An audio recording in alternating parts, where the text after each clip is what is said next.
आप देख रहे हैं पब्लिक समाचार, पब्लिक के हक में। और 15 साल से यहाँ पर मौजूदा एमएलए के कारपोरेटर चुनकर आ रहे हैं और संगम की हालत आप देख लीजिए क्या है। अगर तरक्की यही है तो ये संगम पर तरक्की आपको भी दिख रही है और हमें भी दिख रही है। यहाँ रोड का भी मसला है, यहाँ गटर का भी मसला है, यहाँ पाइपलाइन का भी मसला है। एक मिली जोड़ बेलवास में हो रही है, वो बोलते हैं हम सिर्फ काम ही काम करते। कई बार यहाँ बोला गया कि इस जगह को तज़ीनकारी करेंगे, इसको खूबसूरत बनाएंगे, लेकिन इतनी अहम जगह को, जिसके गुम्बद हमारे सामने मस्जिद है, जिसका गुम्बद हमारी शान माना जाता है, मालेगांव की शान माना जाता है, और रमजान महीना हो या मालेगांव शहर की मस्जिद और मीनारों का शहर बताने का जब सवाल आता है तो कई मस्जिदों में हमारे सामने वाली मस्जिद का गुम्बद बताया जाता है। और यहाँ की हालत अगर ये है तो आप समझ लो तरक्की की बात जो बोलते हैं कि हमने बहुत काम किया, उनकी मिसाल तो ये संगम ही है। आज पूरे शहर में मालेगांव सेकुलर फ्रंट का एक माहौल बना हुआ है। हमें फिक्र थी इस्लामपुरे वार्ड की, बेलबाग के वार्ड की और नयापुरा वार्ड की। आसिफ शेख साहब और हम और हमारे पार्लियामेंट्री बोर्ड, हम सब तरफ तो बहुत अच्छे तरीके से काम कर रहे थे, मगर इन 3 वार्ड में हमें बड़ी फिक्र थी कि इन 3 वार्ड में क्या किया जाए और किस तरह किया जाए। मगर कभी कभी फैसले अल्लाह की तरफ से होते हैं कि ये 3 वार्ड में ही मौजूदा एमएलए अपने करतूत की वजह से फंस गए। ऐसे उम्मीदवार लाते गए, ऐसे उम्मीदवार लाते गए जिनको इन 3 वार्ड में किसी भी तरह से अवाम कबूल करने के लिए तैयार नहीं है। इस्लामपुरे का वार्ड दीनदार लोग, मजहबी लोग बोलते थे एक रेडियो वाला नहीं चाहिए, ये बोले 2 ले लो। वो बेचारे इस्लामपुरे वाले, उनके ही लोग आखिरी तक बोलते रहे एक नहीं चाहिए, एक नहीं चाहिए, आखिर में बोले 2 दूंगा। रात में ऐलान हुआ जमीन सेठ जग वाले का, उसके बाद उनके साथ से एक स्टेपनी घर की दे दिए। उस पर मुझे अभी बोलना भी नहीं है। उनके ही लोगों ने जमीन सेठ के लड़के शहबाज भाई, उनका व्हाट्सएप देखा मैं, मुझे नहीं मालूम क्या पैसे का लेन देन हुआ, मगर आंकड़े के साथ शहबाज भाई व्हाट्सएप पे डाल रहे हैं 35 लाख, 50 लाख, 20 लाख। ये क्या हो रहा है? इस्लामपुरा, बेलबाग, नयापुरा, यहाँ के वोटर्स को बंधुआ मजदूर समझ लिया गया है कि हम किसी को भी लाभ देंगे, ये तो बंधुआ मजदूर है मेरे, इनको वोट देना ही है। उनके ही लोग पैसे की बात कर रहे हैं। ना हमने कहीं बोला, ना आसिफ साहब ने कहीं बोला, ना हमारे पार्लियामेंट्री बोर्ड के किसी आदमी ने बोला। मैं नाम लेके बोल रहा हूं, 2 लोग व्हाट्सएप पर लिख रहे हैं। तो क्या नयापुरा, इस्लामपुरा, बेलबाग, इन सब हिस्से की आवाम बिक चुकी है क्या? ये जिनको भी थोपेंगे आप वोट दे देंगे क्या? कब तक ये चलेगा? कभी ना कभी तो एहसास दिलाने की जरूरत पड़ेगी। मैं मौजूदा एमएलए के मानने वालों से पूछना चाहता हूं कि आप मुखालफत तो करते हो, आप इस्लामपुरे में बोल रहे थे कि एक नहीं चलेगा, एक नहीं चलेगा, मगर 2-2 लाख दिए गए तो अब क्या?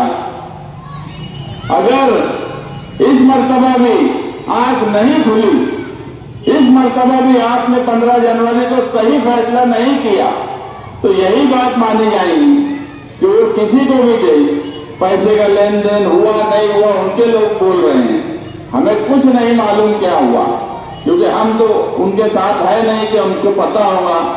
मगर अगर पैसे का लेन देन उनके लोग बोल रहे हैं हुआ है, पैसा लेकर टिकट दिया जा रहा है, इसका मतलब ये है कि वो पैसा लेकर टिकट दे रहे हैं। आपकी वोट को अपनी जागीर समझ लिए और वोट किसी की जागीर नहीं हो सकता, वोट आपका हक है।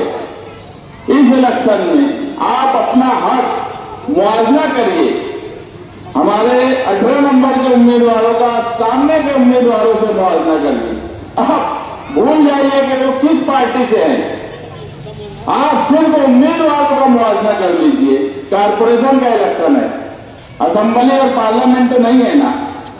अनिल गजर के सामने कौन है, आप मुआवजा कर लीजिए। अब्दुल्ला मुबारक की बीवी खड़ी है, शब्बीर शेख की पोती है, उसके सामने कौन खड़ा है, मुआवजा कीजिए। अहमद शाह अय्यूबी के सामने कौन खड़ा है, मुआवजा कीजिए। जायदा अशफाक के सामने कौन खड़ा है, मुआवजा कीजिए और उम्मीदवार का मुआवजा करके फैसला कीजिए। अगर आपको लगता है कि मालेगांव सेकुलर फ्रंट इस्लाम पार्टी और समाजवादी पार्टी से बेहतर उम्मीदवार मौजूदा एमएलए ने दिया है तो आप वोट दे दीजिए, मगर सच्चे दिल से अपनी जमीर की आवाज से उम्मीदवार का मुआवजा करके फैसला कीजिए। कब तक इस शहर में बंधुआ मजदूरों की तरह आप वोट देते रहेंगे, सिर्फ ये बोल के कि पक्का एरिया मेरा है, पक्के एरिया में किसी को भी मैं लाभ दूंगा, आप वोट देते रहेंगे, तो ना आपको बुनियादी सहूलत मिलने वाली है, ना ही जिस तरह से फिरका परस्तों से लड़ने का सवाल है वो लड़ा जा सकता है। मुझे बताइए कि हमने जो उम्मीदवार दिए हैं ये काबिल है, इनको कानूनी समझ है, पढ़े लिखे हैं, ये महासभा में समझ सकते हैं क्या करना है क्या नहीं करना है। ये खिदमत गुजार है, ये ठेकेदार नहीं है। इनका माजू उठा के देख लीजिए, इनके सामने के उम्मीदवारों का माजू उठा के देख लीजिए। आपको फैसला करने के लिए कुछ तो सोचना पड़ेगा, माजी देखना पड़ेगा, उनका बैकग्राउंड देखना पड़ेगा, खानदान देखना पड़ेगा। मैं तो बोलता हूं हमारे उम्मीदवारों का भी खानदान देखिए, उनका माजी देखिए, वो क्या कारोबार करते हैं वो भी देखिए। अगर लगता है कि नहीं इस्लामपुरा, बेलबाग और नयापुरे में हमारे उम्मीदवार का खानदान, उनका कारोबार, उनकी खिदमत, उनकी सामाजिक कामकाज से बेहतर उनके सामने का उम्मीदवार है तो आप बिला झिझक मैं बोलता हूं आप उनको वोट दीजिए। मगर एक बार आपको सोचना पड़ेगा, एक बार आपको अपने दिल पे, अपने जमीन की आवाज पे फैसला करना पड़ेगा। ये इलेक्शन पिछले 4 इलेक्शन की तरह नहीं है। पिछले 4 इलेक्शन जो थे वो सिर्फ मालेगांव शहर के हमारी आपस की लड़ाई थी। ये इलेक्शन डायरेक्ट फिरका परस्तों से लड़ाई है। या तो कारपोरेशन में भगवा झंडा लहराएगा या कारपोरेशन में मालेगांव सेकुलर फ्रंट का झंडा लहराएगा। बस ये 2 लड़ाई है। जन्म दाखिले से लेकर आज तक 6 जनवरी को एसआईटी बैठी, आज 4 जनवरी है, 1 साल हो गया। 6 महीने की मुद्दत की एसआईटी, आज 1 साल होने के बाद एसआईटी की रिपोर्ट फाइल नहीं की गई। ये ना आसिफ साहब की जिम्मेदारी थी, ना मेरी जिम्मेदारी थी, ना यहाँ बैठे हुए किसी की जिम्मेदारी थी कि वो असेंबली हॉल में जाके बोल सके। असेंबली हॉल में आपने जिसको जिम्मेदारी दी उन्होंने 6 जनवरी 2025 से आज 26 चालू हो गया, 2 सेशन हुए, मगर उन्होंने एक मर्तबा नहीं बोला कि एसआईटी की रिपोर्ट मंजर आम पर लाई जाए। और आप ये सोचिए कि एसआईटी की रिपोर्ट सरकार क्यों नहीं ला रही है। एक भी बांग्लादेशी नहीं मिला, एक भी रोहिंग्या नहीं मिला, एक भी पाकिस्तानी नहीं मिला, हम अव्वल दिन से माइनॉरिटी डिफेंस कमेटी बना के बोल रहे थे कि मालेगांव में सब कुछ हो सकता है। मालेगांव शहर किसी बांग्लादेशी, किसी रोहिंग्या, किसी पाकिस्तानी को कभी पनाह नहीं देगा। ये वो शहर है। इसका मांझी हारून अंसारी, शब्बीर सेठ, निहाल साहब, शेख रशीद साहब से जुड़ा हुआ है, जिन्होंने समाजी खिदमत की, जिनकी आपस की लड़ाई तो रही, मगर इन्होंने मालेगांव शहर के सेकुलरिज्म को हमेशा कायम रखा। और यही वजह है कि इसकी जड़ें इतनी